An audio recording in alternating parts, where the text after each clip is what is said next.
Life is a journey filled with both smooth sailing and turbulent waters. We encounter accidents, illnesses, impasses in our work, and challenges in our relationships. It is during these trying times that the power of Nam-myoho Renge Kyo truly shines. When everything seems to be falling apart around us, when the path ahead looks dark and unclear, this practice becomes our light, our anchor, and our source of unshakable strength. Think about the last time you faced a real difficulty. Maybe it was a sudden illness that knocked you off your feet, or perhaps a relationship that seemed to crumble overnight. In those moments, we often feel powerless, like we're being tossed around by forces beyond our control. But here's what makes Nam-myoho Renge Kyo different from any other response we might have to suffering. It doesn't ask us to run away from our problems or pretend they don't exist. Instead, it teaches us to face them head-on with courage and wisdom, transforming poison into medicine. Nichiren Daishonin wrote about this transformation in powerful terms. He said, "Iron, when heated in the flames and pounded, becomes a fine sword. Worthies and sages are tested by abuse." This isn't just beautiful poetry. It's a fundamental truth about how we grow stronger through our challenges. When we chant Nam-myoho Renge Kyo in the face of difficulty, we're not asking for an easy escape. We're tapping into a power that helps us forge ourselves into something stronger, wiser, and more compassionate. Consider what happens when you get sick. Your body feels weak, your mind might be clouded with worry, and suddenly all your plans come to a halt. In that moment of physical suffering, it's easy to feel defeated. But when you chant, something remarkable begins to happen. You start to connect with a life force that exists beyond your temporary condition. You realize that while your body might be struggling, your life itself contains infinite potential and resilience. The Lotus Sutra teaches us that all people, regardless of their current state, possess the Buddha nature. This means that even in sickness, even in the depths of suffering, we have access to this same enlightened state that exists within all life. The phrase Nam-myoho Renge Kyo itself contains this promise. Myoho means the mystic law, the fundamental rhythm of life that underlies everything. Ren-yi represents the lotus flower, which blooms in muddy water yet remains pure and beautiful. This is no accident. The lotus teaches us that our challenges, our muddy circumstances, are actually the soil from which our greatest growth emerges. You cannot have a lotus without mud. You cannot have genuine strength without facing genuine difficulty. When accidents strike, they often come without warning. One moment you're going about your day, and the next, everything has changed. Perhaps you've been in a car accident or someone you love has been hurt. In these shocking moments, fear and confusion can overwhelm us. But Nichiren Daishonin taught that we should not fear these circumstances because they are opportunities to demonstrate the power of our faith. He wrote, "Regard both suffering and joy as facts of life, and continue chanting Nam-myoho Renge Kyo." This simple guidance contains profound wisdom. It tells us that life includes both kinds of experiences, and our practice works in all of them. Think about the nature of accidents for a moment. They feel random, meaningless, like the universe is just throwing things at us without reason. But through the lens of Buddhism, we begin to see differently. Every experience, pleasant or painful, is an opportunity to deepen our understanding and strengthen our life condition. When we chant through the fear and pain of an accident, we're not denying what happened. We're choosing to respond with the highest part of ourselves rather than being controlled by our lowest impulses of fear and despair. Work challenges present another kind of test. Maybe you've been passed over for a promotion you deserved, or perhaps your business is struggling and you don't know how to turn things around. These situations can eat away at our confidence and make us question our worth. We might lie awake at night, replaying conversations, wondering what we did wrong or how we could have done better. In these moments of professional crisis, Nam-myoho Renge Kyo becomes our strategy for victory. The Lotus Sutra contains a passage about a poor man who discovers a precious jewel sewn into his robe. He had been suffering in poverty, not knowing that he carried this treasure with him all along. This parable speaks directly to our work struggles. When we feel like failures, when our career seems stuck or broken, we forget the treasure we already possess. Chanting helps us remember. It awakens us to our inherent value and potential. Suddenly, new ideas emerge. Doors that seemed firmly closed begin to crack open. Not because we're escaping reality, but because we're finally seeing reality clearly. Relationship problems might be the most painful challenges of all. When someone we love hurts us, or when we hurt them, it cuts deeper than any physical injury. Marriages fall apart. Friendships crumble. Family members stop speaking to each other. In these situations, we often feel torn between our desire to protect ourselves and our wish to repair what's broken. We might feel angry, betrayed, or deeply sad. Sometimes we feel all of these things at once, creating a storm of emotions that seems impossible to navigate.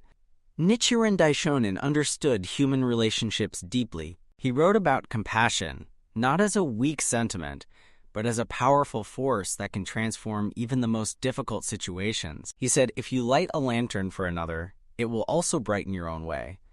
When we chant for the happiness of someone who has hurt us, something shifts. Not immediately, perhaps, and not always in the way we expect. But the act of chanting for another person's happiness, even when we feel wronged, begins to free us from the prison of our own anger and resentment. This doesn't mean becoming a doormat or accepting abuse. Buddhism teaches us to be wise, to protect ourselves when necessary, and to establish healthy boundaries. But it also teaches us that carrying hatred and resentment only poisons our own life. When we chant Nam-myoho Renge-kyo during relationship conflicts, we gain the wisdom to know when to hold on and when to let go, when to speak and when to listen, when to fight for what we believe in, and when to accept what we cannot change. The Buddha himself taught about the nature of suffering in what we call the Four Noble Truths. He explained that suffering exists, that it has a cause, that it can end, and that there is a path to end it. This isn't pessimistic. It's actually incredibly hopeful. It means that our suffering isn't random or meaningless. It has causes we can understand, and therefore it has solutions we can enact. When we chant, we're walking that path the Buddha described. We're taking active steps to transform our suffering into enlightenment. During illness, our chanting can feel different. When your body hurts, when you're exhausted or in pain, it can be hard to focus. Your voice might be weak. You might only manage a few minutes instead of your usual practice. But here's what's remarkable. Even those weak, painful minutes of chanting contain tremendous power. Nichiren Daishonin wrote about a woman who was seriously ill, telling her that her practice during sickness was especially valuable. He didn't tell her to wait until she felt better. He encouraged her to chant precisely because she was suffering. This teaching reveals something crucial about Nam-myoho Renge-kyo. It's not a fair-weather practice. It's not something we only do when life is easy and we feel good. In fact, it's during our darkest moments that its light shines brightest. When we have nothing else left, when all our usual strategies and defenses have failed, that's when we discover what we're really made of. That's when we learn that our life itself, our Buddha nature, is indestructible.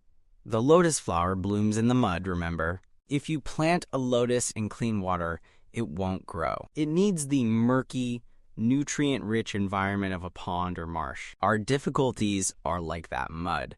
They're messy and uncomfortable, but they contain exactly what we need to bloom. Every accident teaches us something about impermanence and the preciousness of life. Every illness reminds us that our bodies are temporary, but our life force is eternal. Every work setback shows us what we're really capable of when we're tested. Every relationship challenge deepens our capacity for compassion and understanding. When Nichiren Daishonin faced persecution, when he was exiled and nearly executed for his beliefs, he didn't abandon his practice. Instead, he deepened it. He wrote, "The deeper the roots, the more luxuriant the branches. The farther the source, the longer the stream." His suffering became the roots that made his teachings flourish. His exile became the source from which his wisdom flowed. He was showing us through his own life that difficulties aren't obstacles to enlightenment. They are the path itself. This is why we chant during turbulent times, not to magically erase our problems, but to change our relationship with them. When you're in the middle of a crisis, chanting gives you a place to stand. It's like finding solid ground when everything around you is shaking. You might still be scared, still hurting, still uncertain about the future. but you're no longer drowning in those feelings. You're experiencing them while simultaneously connecting to something larger, deeper, and more enduring. Think about a time when you were really struggling and someone offered you empty platitudes. Everything happens for a reason, they might have said. Or just think positive. Those words probably felt hollow, maybe even insulting, because they didn't acknowledge the reality of your pain. Buddhism is different. It doesn't deny suffering or pretend it's not real. Instead, it says, yes, you're suffering. That's real. And within that suffering, you have the power to transform it into something valuable. The Lotus Sutra teaches about various forms of suffering through different stories and parables. There's the burning house parable, where a father must save his children from a house on fire. The children are so absorbed in their games that they don't realize the danger. The father, out of love and wisdom, uses skillful means to get them to safety. We're like those children sometimes. We get so caught up in our immediate problems that we lose sight of the bigger picture. We forget that we have the power to save ourselves. Chanting is like hearing that father's voice, calling us to wake up and take action. When you face an impasse at work, when the solution seems impossible to find, chanting opens new pathways in your mind. It's not magic, but it might feel magical. You've been staring at the same problem for weeks, and suddenly, after chanting, you see an angle you hadn't considered before.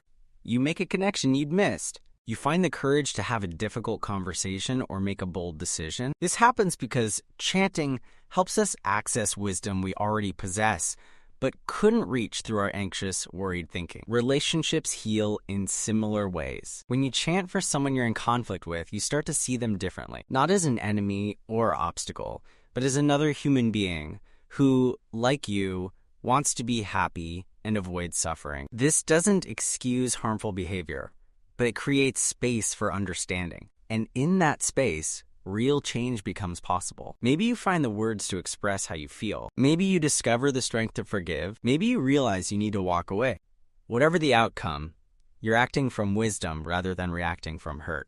Nichiren Daishonin wrote about the importance of faith in times of hardship. He compared weak faith to a fire that's easily extinguished by a small wind, while strong faith is like a great bonfire that no wind can put out. When we face accidents, illnesses, work troubles, and relationship problems, these are the winds that test our faith. But every time we chant through difficulty, every time we choose to practice rather than give up, our fire grows stronger. Eventually, we become like that great bonfire, unshaken by whatever storms life brings. There's a story about a woman who came to the Buddha after her child died, begging him to bring the child back to life. The Buddha told her he would help, but first she needed to bring him a mustard seed from a household that had never experienced death. She went from house to house, searching, but everywhere she went, she found that death had visited. Eventually, she realized the Buddha's teaching, suffering and death are universal experiences. Her grief didn't make her unique or cursed. It made her part of the human family. This realization, though painful, also brought peace. When we chant Nam-myoho Renge Kyo during our own losses and challenges, we're learning a similar lesson. We're not alone in our suffering. Every person you meet has faced or will face difficulties similar to yours. This shared experience can either make us bitter and isolated, or it can open our hearts to genuine compassion. Chanting helps us choose compassion. It helps us see that our struggles can make us not just stronger, but kinder, wiser, and more connected to others. The transformation doesn't always happen quickly. Sometimes we chant through a difficult period and don't see results right away. We might feel discouraged, wondering if our practice is working. But Nichiren Daishonin assured us that our prayers are never wasted. He compared sincere prayer to the sound of a voice in a valley. It might take time, but the echo will definitely return. Every cause creates an effect. Every moment of practice creates value in our lives, even when we can't see it immediately. This is important to remember during long illnesses or prolonged difficulties. When you've been struggling for months or years, it's natural to feel tired and discouraged. You might wonder why your situation hasn't improved despite your devoted practice. But change is happening, even when it's not visible. You're changing inside. You're developing patience, courage, and depth of character. You're learning lessons that will serve you for the rest of your life. The external situation might still be difficult, but your internal state is transforming. Think of it like this. When you exercise, you don't see your muscles growing while you're lifting weights. The change happens at a cellular level, invisible to the eye. But if you keep practicing consistently, one day you look in the mirror and realize you're stronger than you were before. Chanting works the same way. The transformation happens in dimensions we can't always measure or see immediately, but it's real and powerful. Life's smooth sailing moments are wonderful. They're times to appreciate and enjoy, but it's the turbulent waters that teach us how to navigate, that build our skills and test our resolve. Every accident shows us how precious and fragile life is. Every illness reminds us that our health is not something to take for granted. Every work challenge pushes us to grow beyond our current limitations. Every relationship problem invites us to deepen our capacity for love and understanding. Nam Myoho Renge Kyo is our compass in these storms. It doesn't guarantee that we'll never face difficulties. Life is difficult for everyone, Buddhist or not. What it does guarantee is that we have the power within us to face any challenge that comes our way. We have the wisdom to understand what's happening. We have the courage to take action. We have the compassion to remain connected to others, even in our darkest moments. And we have the life force to keep going, to keep growing, to keep transforming poison into medicine. This is the promise of the practice. Not an easy life, but a triumphant life. Not a life without suffering, but a life where suffering becomes the fuel for our greatest growth. When you chant through your next challenge, remember this. You're not just coping with difficulty. You're actively transforming it into something valuable. You're proving through your own experience that the Buddha nature exists within you, that enlightenment is not some distant goal, but a present reality you can tap into right now in this moment, no matter what's happening around you.